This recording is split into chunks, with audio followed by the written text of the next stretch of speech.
Mais uma vez, boa noite a todos vocês, que o Senhor possa nos conduzir, possa alcançar o nosso coração aqui hoje, que Deus realmente tenha misericórdia e multiplique da sua graça sobre a nossa vida aqui essa noite, mais uma vez. Todos vocês que nos visitam sejam bem-vindos, que o Senhor também os abençoe e os alcance. Hoje nós vamos falar sobre o terceiro ponto da nossa série, que é a multiplicação da graça. Nós começamos essa série falando sobre a subtração da culpa, e eu queria então revisar um pouco com você, de forma breve, aquilo que a gente tratou aqui nessas duas últimas mensagens, para que você, se não tiver acompanhado desde o início, você possa continuar o pensamento e acompanhar esse desenvolvimento aí do que a gente vem trabalhando. A gente começou aqui afirmando então, na primeira série, que era primeira mensagem, que era a subtração da culpa, nós afirmamos que perdoar é um primeiro passo. Perdoar não é o processo inteiro, perdoar não é a restauração daquilo que nós de repente perdemos ou quebramos. Depois afirmamos que perdoar não é relevar ou esquecer ou voltar ao que era antes, que o perdão não implica que a relação necessariamente vai voltar a ser o que ela já foi ou restaurar ao estado que antes ela talvez tenha experimentado e tenha existido. Depois a gente começou afirmando, já na mensagem da adição do amor, que amor não é sentimento ou um desejo, uma sensação que eu e você possamos ter, mas amor é agir em Cristo, e que em Cristo nós temos a capacidade de amar. Ou seja, essa capacidade de um amor perfeito, um amor que de fato procede de Deus, e é como Deus realiza e deseja essa experiência na nossa vida. Ele é algo que somente em Cristo nós podemos experimentar e desenvolver. Não há capacidade humana para realizar, experimentar, desenvolver o amor perfeito de Deus. Mas em Cristo nós temos e recebemos essa capacidade pelo seu Espírito. Depois nós vimos que amar é agir em benefício e em justiça em favor do próximo. Amar é ação, amar é servir, amar é ir em direção ao outro com atitudes práticas, reais, mesmo esse sendo inimigo, mesmo esse sendo pecador, mesmo esse sendo errado nas questões que possam se apresentar, mas é assim que Deus nos amou primeiro, e nós amamos porque Deus nos amou primeiro. Então depois vimos que amar é dever próprio, mas é um direito do próximo. Então muitas vezes nós trocamos essas ordens e a gente acha que amar é um direito que nós temos, ou seja, o outro tem que nos amar, e quando se trata do próximo, nós não percebemos que o nosso dever é de amá-lo. Então observe que o que o Evangelho nos apresenta é que amor é um dever. Amor não é nada mais, nada menos do que aquilo que você deve empreender e realizar em relação ao outro, e não importa quem seja esse outro. Depois vimos então que nessas duas mensagens iniciais nós temos uma lógica que o Evangelho nos apresenta, que é primeiro Deus agindo e o homem então reagindo à ação de Deus. Perdoar e amar não é algo que nasce de nós mesmos ou que nós realizemos, mas perdoar e amar é algo do qual nós participamos. Deus começa essa ação e então gera vida em nós, que pode então desenvolver também as mesmas ações. Hoje, a gente vai falar sobre a multiplicação da graça, e pensando nessa multiplicação da graça, primeiro eu queria afirmar aqui com você que a relação do homem com Deus só se estabelece por meio legal. Então veja, às vezes nós acreditamos que é possível se relacionar com Deus, ter um relacionamento de afeto, de amor, de carinho, e tantas vezes a gente faz com que essa relação seja descrita de tantas formas, mas antes de qualquer coisa, o Evangelho nos apresenta uma relação que só pode acontecer quando as questões legais dela foram resolvidas.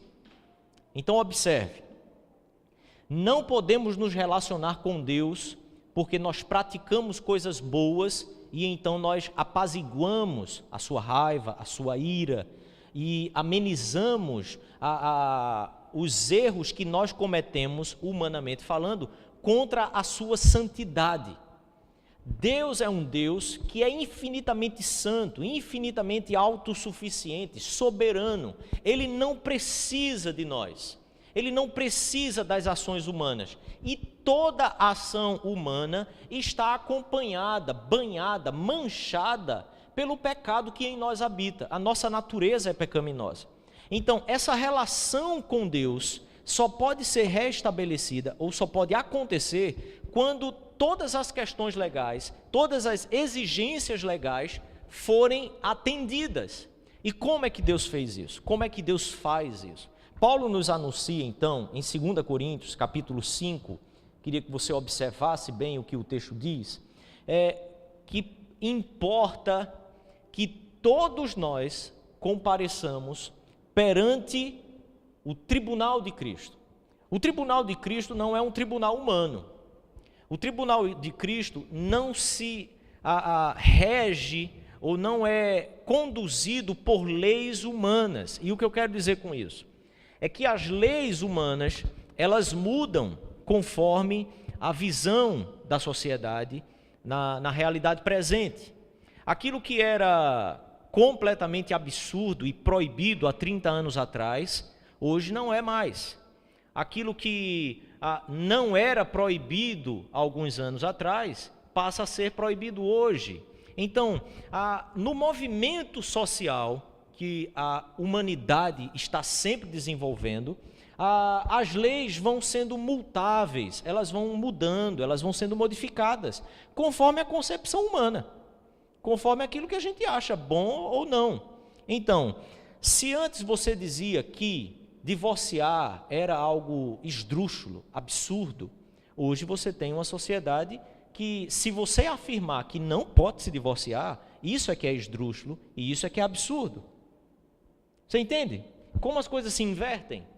Então, Paulo está nos chamando a atenção aqui que nós não vamos comparecer diante de tribunais humanos que estão sujeitos a uma justiça que é de acordo com o nosso bel prazer ou aquilo que a gente acha conveniente para a sociedade, mas é um tribunal que está acima de toda justiça e visão humana.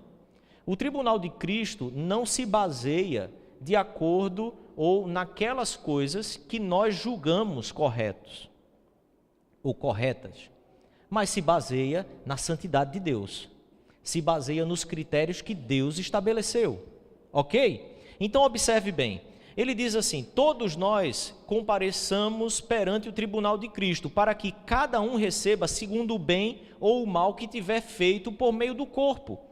Veja, quando nós concebemos a ideia de que o tribunal de Cristo seria algo apenas escatológico, seria algo apenas apocalíptico, seria algo apenas para a volta de Cristo, nós vamos acreditar então que nós vamos viver segundo as nossas obras aqui na terra, que é segundo o nosso mérito. Mas diante de um tribunal que está acima de toda justiça e visão humana, não há solução para nós. Para a raça humana, para o ser humano caído, não há solução. Então Paulo continua o texto de Coríntios dizendo assim, vai para frente. Pois o amor de Cristo nos constrange, julgando nós isso. Um morreu por todos, logo todos morreram. Veja, Paulo fala sobre um tribunal de Cristo e continua dizendo que o julgamento já aconteceu. Diante desse tribunal de Cristo, o julgamento já houve. Nós já temos uma sentença decretada. Nós já temos uma sentença determinada para tudo aquilo que é a nossa atitude, a nossa conduta, da nossa relação com Deus, da nossa relação com o outro, da nossa relação com o mundo e conosco. O amor de Cristo então nos constrange. Por quê? Porque um morreu por todos. Nesse tribunal de Cristo, em que não existia absolutamente nenhuma solução para o ser humano, Cristo compareceu diante de toda a justiça soberana de Deus e se entregou no nosso lugar. Ele pagou o preço. Mas ele pagou o preço então, afirmando que se um morreu por todos, todos também estão mortos. Viu? Então, observe, o texto continua. Ele morreu por todos, para que os que vivem não vivam mais para si mesmos, mas para aquele que por eles morreu e ressuscitou. A lógica do Evangelho, então, se estabelece aqui dessa forma. Antes de Cristo, nós estávamos mortos para Deus. Ou seja, não adiantaria absolutamente nada, não há virtude suficiente para os que estão mortos para Deus, para conseguir estabelecer uma relação, para conseguir dar algo em troca do benefício, da benevolência, do amor e da relação íntima com o Senhor Deus. Estávamos mortos para Deus, porém, agora nós estamos mortos para os nossos delitos, para os nossos desejos, para as nossas vontades, para tudo aquilo que possa ser humano, para tudo aquilo que proceda do seu e do meu coração. O que estava morto para Deus, agora morreu para si mesmo. Estamos mortos para nós. Você não está mais vivo por sua causa, ou para você. E deixa eu dizer mais, você não está vivendo neste mundo por causa da sua família, para sustentar a sua família, para fazer a sua família chegar em algum lugar, porque nós morremos para nós mesmos. Acabou aí? Não, não acaba aí. Paulo continua. O texto do mesmo capítulo, à frente, vai nos dizer então assim: assim que nós daqui por diante, veja, antes estávamos mortos, diante do tribunal de Cristo, ele se entrega por nós, para que então todos estejamos mortos para nós mesmos e vivamos para ele, porque ele morreu para que essa relação fosse restabelecida com Deus. Então, daqui por diante, olha a explicação de Paulo: a ninguém conhecemos segundo a carne, segundo a nossa natureza humana, segundo as nossas concepções, segundo a nossa cosmovisão, que está ali trazendo na carga toda a influência familiar, tudo aquilo que você recebeu como construção cultural do ambiente em que você vive, seja familiar, seja social de forma maior. Não conhecemos mais a ninguém segundo esta maneira, segundo a nossa natureza, nada mais é segundo a nossa própria carne, porque morremos para nós mesmos. E se antes conhecemos Cristo segundo essa mesma natureza e condição e maneira de conceber a vida, já agora não conhecemos desse modo. Ou seja, se antes não conseguíamos perceber o que é exatamente esse tribunal de Cristo, o que Cristo realmente fez, porque trazíamos um arcabouço imaginário teológico de que, segundo aquilo que eu praticasse, eu poderia então conseguir a benevolência, o favor, a atenção de Deus. E muitas vezes o meio evangélico pensa dessa mesma forma, como se pudéssemos chamar a atenção de Deus para nós, subir na árvore e dizer: olha para mim, Senhor, eu estou aqui, eu não vou desistir disso, até que o Senhor olhe para mim. Esse favor do Senhor foi conquistado por Cristo, porque não havia outro meio de se relacionar com Deus sem que as suas exigências legais fossem cumpridas, satisfeitas. Então nós não conhecemos mais a Cristo desse modo. Nós passamos a enxergar aquilo exatamente que Cristo fez e como isso implica na minha vida, na nossa vida. Então Paulo diz: e assim, se alguém está em Cristo agora, se houve essa iluminação dos olhos e da mente e do coração, enxergando essa obra de Cristo, se alguém está em Cristo, é nova criatura. As coisas antigas já passaram e eis que se fizeram novas. Observe que quando percebemos o desenvolvimento do texto, as coisas antigas passaram e se fizeram novas, muitas e muitas vezes são concebidas no nosso imaginário, até mesmo evangélico, de que são os pecados que eu cometi anteriormente, aquelas práticas que antes eu tinha tido, aquelas atrocidades, aquelas coisas que assim eu tento evitar, até mesmo me lembrar. Aquelas coisas passaram, então agora tudo se fez novo. Deus não enxerga mais aquelas coisas que eu pratiquei. Ok, tudo bem, essas coisas passaram, de fato. Mas, se o texto está dizendo o que nós estamos vendo aqui, Paulo está falando um pouco mais disso. Um pouco mais além disso, porque se não vivemos mais para nós mesmos, mas por Ele que morreu e ressuscitou, se não enxergamos mais as pessoas, o mundo e Deus, da maneira como nós enxergávamos e percebíamos, porque estamos em Cristo e toda essa cosmovisão é transformada, a ninguém conheço mais, segundo a minha natureza. Paulo está falando que a nova criatura é alguém que se relaciona e que percebe o outro de outra maneira.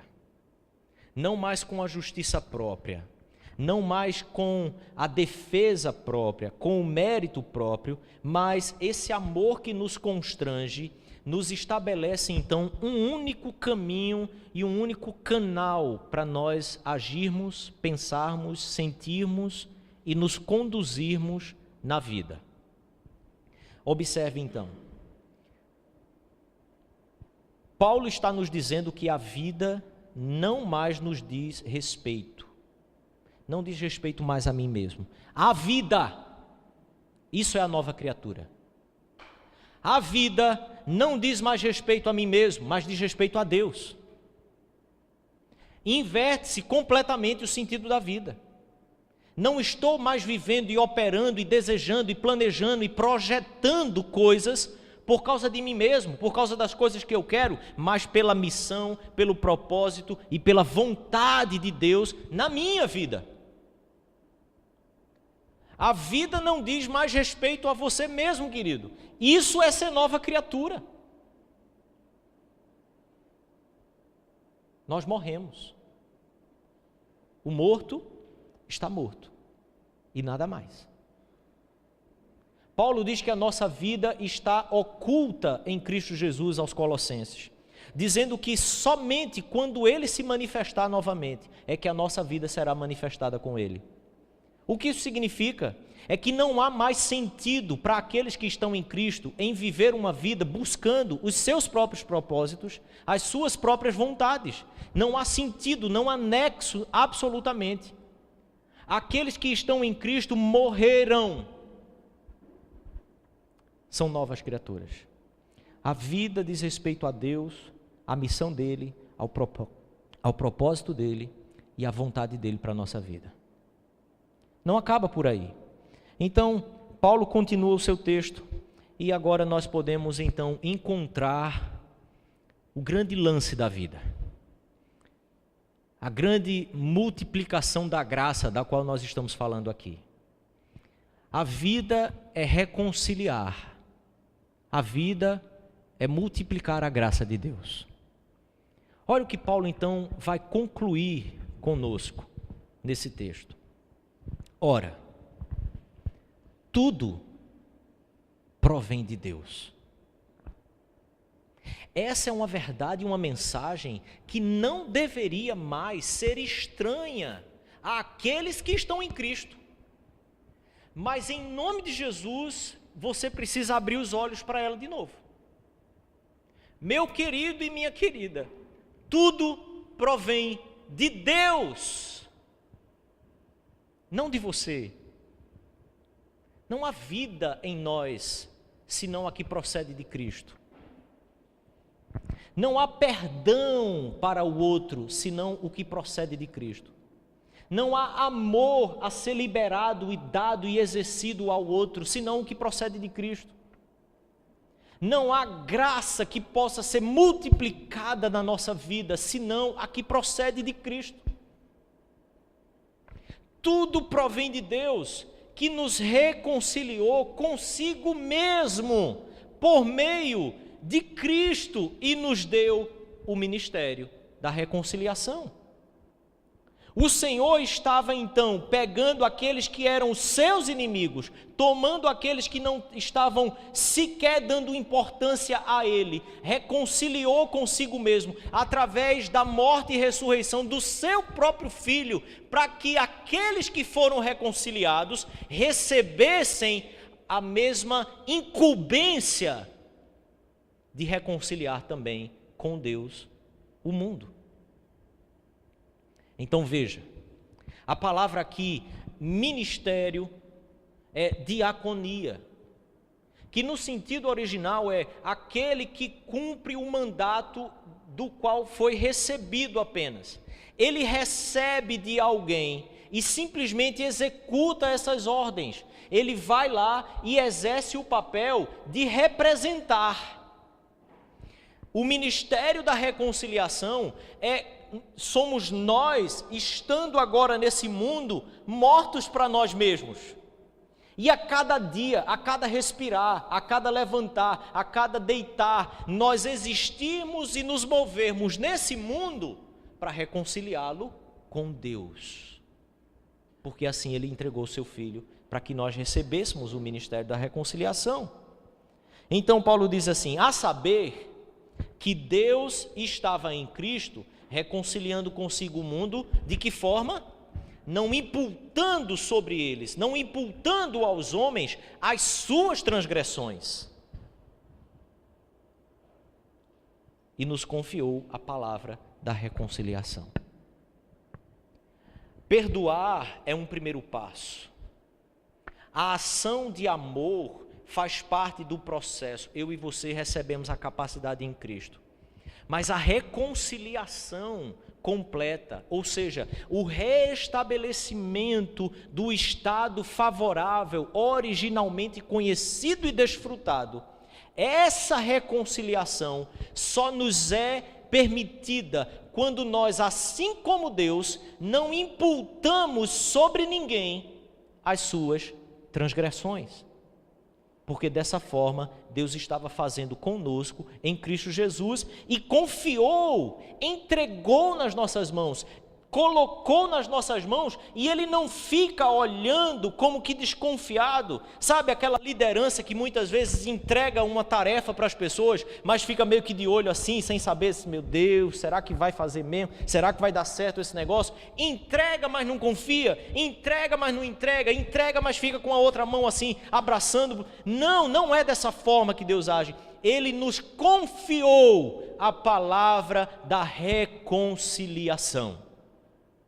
A cada um dos que estão em Cristo, a cada um dos que entenderam que a vida agora é morrer para mim mesmo, para que então eu tenha condições de ter a vida de Deus em mim, agindo em mim, porque quando sou fraco é que sou forte, quando reconheço as minhas incapacidades é que o Espírito de Deus então age em mim, quando eu me curvo diante dessa soberania, o Espírito de Deus me capacita e me enche de poder para amar, para perdoar, para reconciliar. Mas Paulo vai um pouco além. Paulo não para simplesmente na missão, no papel e na tarefa que temos de reconciliar as pessoas. É importante entender com quem é que nós temos que reconciliar. Então ele continua o texto e nos diz assim: de sorte que somos os representantes, os ministros, os embaixadores em nome de Cristo Jesus.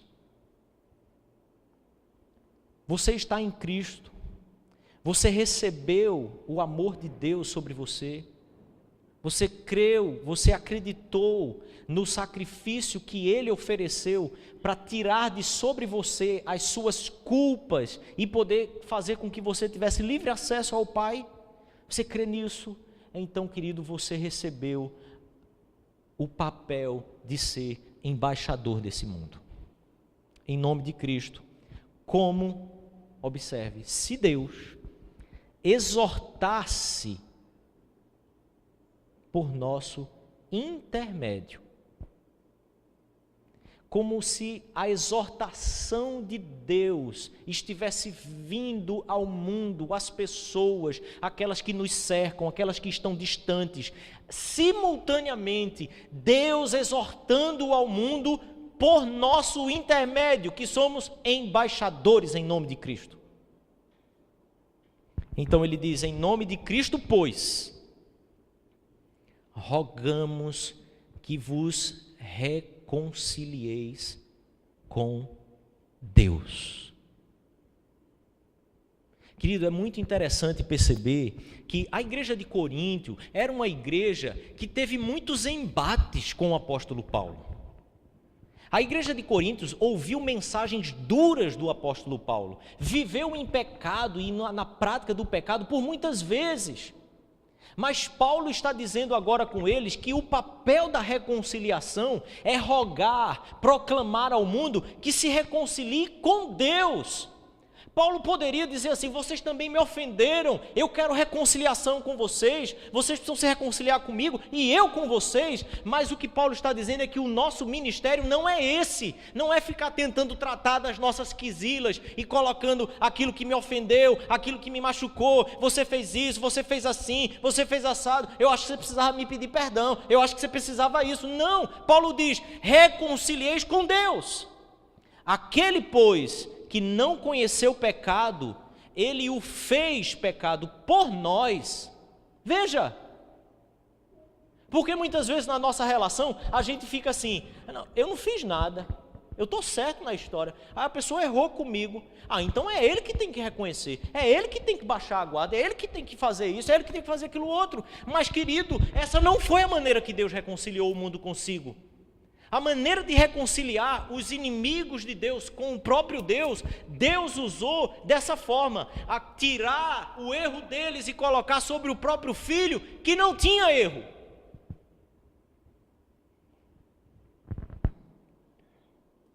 Ele o fez pecado por nós, com a finalidade de, para que nele, em Cristo, fôssemos feitos justiça de Deus. A justiça dos homens não traz a lume a justiça de Deus. Quando nós estamos cheios de nós mesmos, a justiça de Deus não se revela. Quando nós não morremos, a justiça de Deus não se revela. Porque a justiça de Deus é graciosa. A nossa, não. A nossa justiça é partidária. A nossa justiça toma partido daqueles que nós temos mais afeição, daquele que nós temos mais afinidade. A gente compra a briga de outros. E muitas vezes, quando compramos a briga de alguém, é porque nós também temos alguma participação nisso. O nosso nome também está em jogo, a nossa causa também está em jogo. E isso não é a justiça de Deus. Então eu queria afirmar algumas coisas aqui com você, que nós precisamos ter plena convicção disso. O pecado é sempre contra Deus. Não importa se você estava no meio do caminho. Se alguém pecou contra você, antes de tudo, o pecado dessa pessoa ofende a santidade de Deus. Afinal de contas, nós não somos santos. Não somos tão bonzinhos assim. O pecado é sempre contra Deus. Quando Davi se prostituiu e adulterou com a mulher de um soldado seu, o profeta Natã exorta Davi, e ele é tomado de assalto com aquela verdade do seu próprio pecado. E o que está revelado nas Sagradas Escrituras é que Davi ora e confessa o seu pecado diante de Deus. E o que está ali, muito claramente para a gente, é uma confissão de Davi com uma profunda consciência de que antes de pecar contra o seu soldado, antes de pecar contra aquela mulher, Davi pecou contra o Senhor. Então ele diz: Senhor, eu pequei contra ti e contra ti somente. O meu pecado feriu ao Senhor, o meu pecado me afastou do Senhor. Antes de ofender a alguém, a nossa ofensa é contra Deus. Sempre. Segunda coisa que a gente precisa entender é que nós não somos chamados a reconciliar conosco, mas com Deus. Porque ele pecou contra Deus, estando nós mortos para nós mesmos, nós podemos exercer cabalmente o nosso ministério da reconciliação, porque a gente não vai estar discutindo quem está certo e quem está errado, a gente vai proclamar: reconcilie-se com Deus. Então a gente não chega com uma justiça que é humana, com uma justiça galgada em um mérito insano e infundado, porque diante de Deus todos nós morremos, porque somos todos pecadores, alvos da mesma misericórdia. Então a exortação para o outro é para que se reconcilie com Deus. É preciso que nós saiamos de cena, é preciso que você saia do papel principal, como se toda a ofensa fosse contra você. Não, esteja você morto para você mesmo, para que então a justiça de Deus seja feita através da sua vida, para que então em você possa ser dito: está ali a justiça de Deus. Mas muitas vezes nós estamos tratando dos nossos relacionamentos, antes de tudo pensando na ofensa que nos foi feita, nos esquecendo de que em Cristo, para sermos feitos justiça de Deus, nós temos que estar mortos para as nossas querências, para os nossos objetivos, para os nossos desejos. Me atrapalhou, me tirou do caminho. Não, o pecado é contra Deus, e o nosso chamado a reconciliar é para se reconciliar com Deus. Então, se o irmão pecou contra você, deixe a graça de Deus ser multiplicada na sua vida, fazendo com que a exortação a Ele seja para ter uma reconciliação com Deus, e não porque você foi ofendido na história. Quando morremos, somos feitos justiça de Deus, graciosa para o arrependido. Assim, a justiça de Deus se estabelece. Então Jesus diz: se o teu irmão 7 vezes no dia pecar contra você 7 vezes, e arrependido chegar para te pedir perdão, perdoe-o. Eu acho interessante porque parece que Jesus vai desenvolver aqui uma grande teoria, uma teologia, uma doutrina. Se o teu irmão chegar e 7 vezes no dia pecar contra você, e 7 vezes no dia ele chegar arrependido, pecando para você, ele não diz assim, não fique lá olhando, se assim, deixa eu ver se ele está arrependido mesmo, porque nós não conhecemos o coração humano. Mas se o teu irmão chega arrependido para te pedir perdão, o que é que você faz? Não teorize sobre isso, perdoe, assim, desse jeito. Ok, então vamos lá. Sendo assim, algumas mudanças precisam ser estabelecidas hoje, agora. Você não pode sair daqui sem decidir que mudará isso. Não se defenda. Todos nós nos defendemos de alguma forma. Uns mais, outros menos. Uns têm mais habilidade, outros menos. Mas todos nós nos defendemos. Nós aprendemos isso, nascemos com isso, desenvolvemos isso e somos assim. Mas nós morremos e a nossa vida está oculta em Cristo Jesus para que a nossa vida seja para Ele e não para nós mesmos. Então, não se defenda mais. Para com isso. Não precisa se defender. Ele é quem peleja por você, Ele é o seu protetor, Ele é quem vai à frente. Se estamos ocultos em Cristo, deixa que Ele vá à frente, não se meta, não passe à frente, saia de cena. Você não é o ator principal desse negócio, o Oscar não irá para você. Não se defenda, mas de forma positiva e ativa. É preciso que você defenda o indefeso. A gente gasta muito tempo se defendendo e nos esquecemos muito de defender aqueles que não têm como fazer isso. A Bíblia diz que a verdadeira religião é quando nós lutamos pela causa do órfão e da viúva, o indefeso. O indefeso.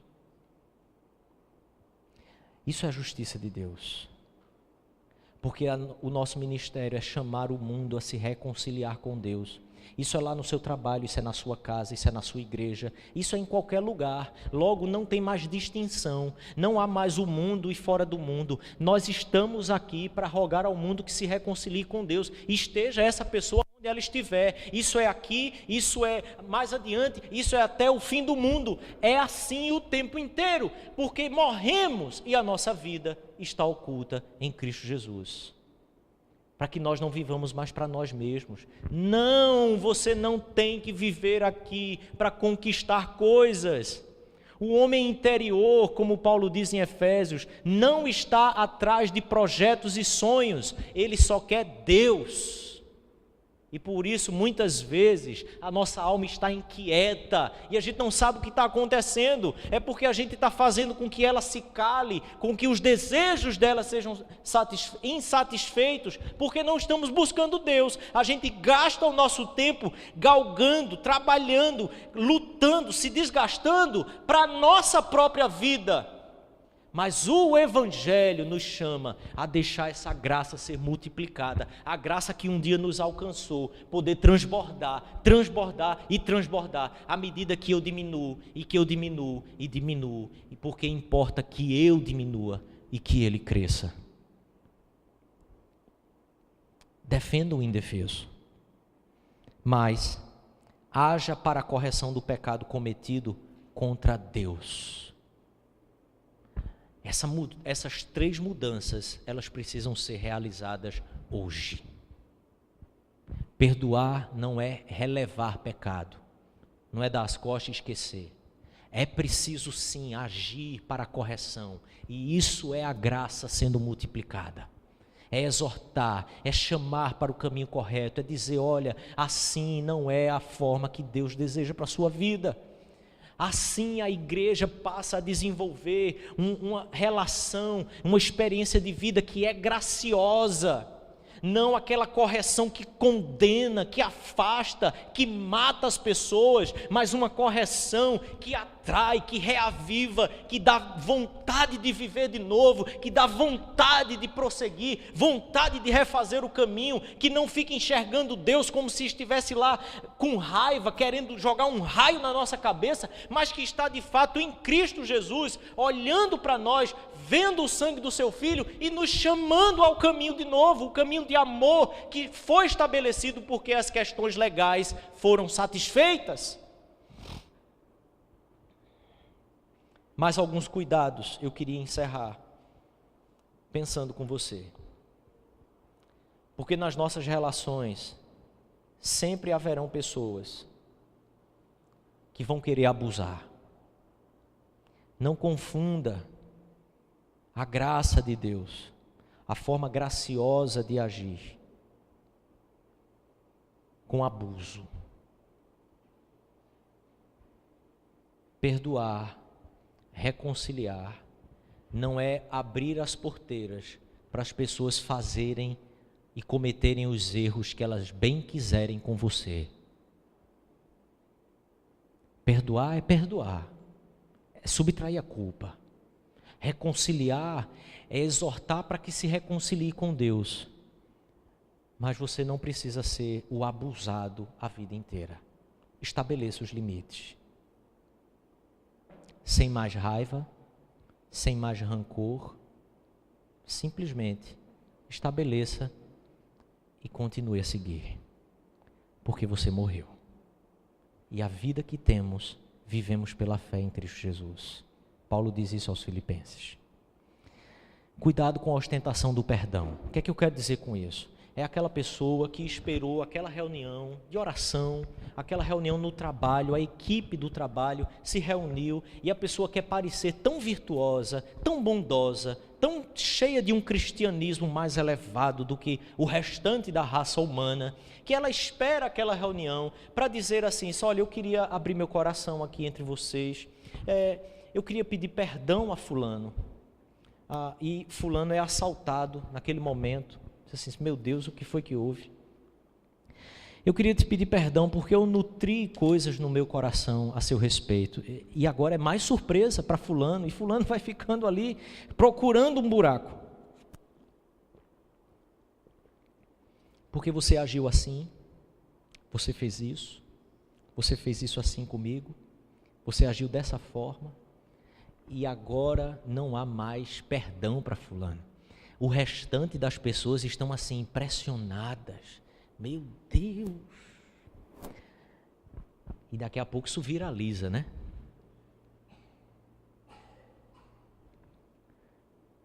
E a pessoa sai cheia de orgulho, porque ela perdoou a ofensa do irmão, do amigo.